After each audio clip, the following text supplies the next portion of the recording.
Satoshi Nakamoto's disappearance was the point. What if the most important part of Bitcoin was the moment its creator disappeared? Not a bug, not a glitch, but the final design choice, one that changed everything. No emails, no posts, no messages, and then, silence. On April 26, 2011, Satoshi Nakamoto, the anonymous creator of Bitcoin, vanished. No goodbyes, no final words, just a message, to a fellow developer, saying they'd moved on to other things. That was it. Since then, the world has speculated endlessly. Who was Satoshi? Why did they leave? Where did they go? But almost no one asks the deeper question. What if Satoshi's disappearance wasn't a mystery to solve, but a message we missed? To understand that message, we have to go back to when the world was unraveling. 2008, the financial system was collapsing. Banks were failing. People were losing homes, jobs, pensions. Governments responded by saving the banks, not the people.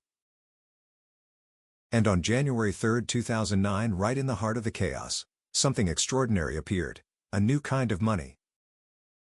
A currency not issued by a government, not controlled by a bank, not printed out of thin air. It was called Bitcoin. The very first block of Bitcoin, the Genesis block, contained a hidden message. The Times, January 3, 2009. Chancellor on brink of second bailout for banks. A timestamp, but also a warning.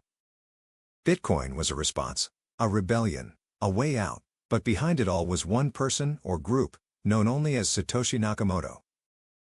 Satoshi published the white paper, wrote the code, launched the network, answered questions, helped early users, and then disappeared.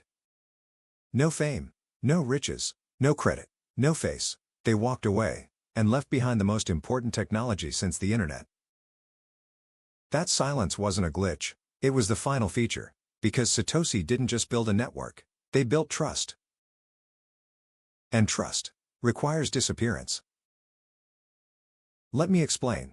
If Satoshi had stuck around, they'd be a target. Politicians would want control, banks would fear disruption, journalists would dig up their past, critics would question their motives. And Bitcoin? It would be vulnerable, because no matter how perfect the code, if there's a leader, there's someone to blame, someone to pressure, someone to corrupt.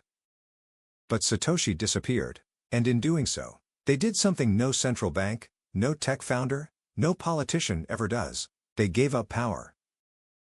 No press tour, no interviews, no fortune cashed out. Satoshi mined over 1 million Bitcoin, and never spent a single coin, not one.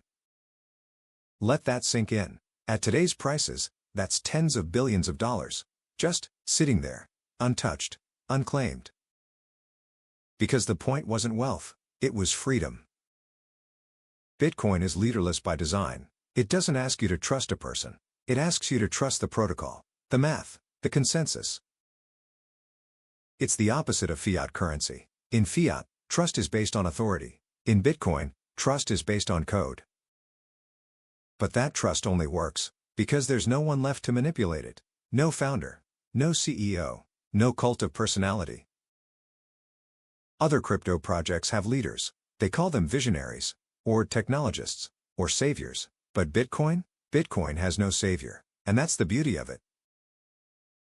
The disappearance of Satoshi Nakamoto was not a mystery. It was a mirror. It reflects what the system could be, if it wasn't built on control, if it wasn't built on ego, if it wasn't built on trust in men, but trust in rules. So why does everyone keep searching? Why the endless documentaries? The theories? The accusations? Because we're not used to letting go. We want to find the genius, to shake their hand, to give them credit, to blame them if it fails. But Bitcoin doesn't care what we want. It doesn't need a face. It doesn't want one. The lack of Satoshi isn't the system's weakness. It's its greatest strength. The code was the message, the exit was the signature, and the silence? That was the masterstroke. Today, Bitcoin runs without Satoshi, just like it was meant to. Miners mine, nodes verify, users transact, developers improve, the network grows stronger with each block, and each year without its creator.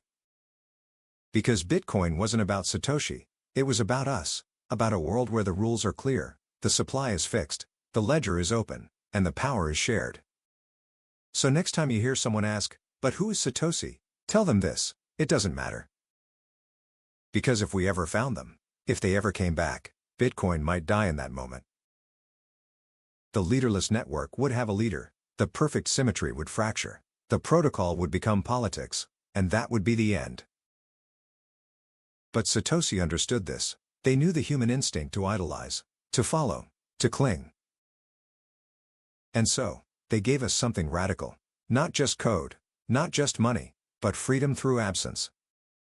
We didn't lose Satoshi, we were freed from Satoshi, that was the point. Today, we don't need a hero, we need a protocol we can trust, a system that can't be bribed, bullied, or broken. Bitcoin is that system. And its creator, left just in time, to ensure it could outlive them. No trademarks, no centralized control, no roadmap handed down from above, just open source code, a white paper, and a disappearing act that made history. So while the world keeps chasing ghosts, trying to uncover the face behind the code, Bitcoin moves on, block by block, relentless, leaderless, unstoppable. Because the true power of Bitcoin isn't who started it, it's that no one controls it anymore. And maybe that's the final lesson. The systems worth trusting are the ones that no one can change, not even their creators. If this changed how you see Bitcoin, subscribe. We're not chasing hype, we're chasing truth. From first principles.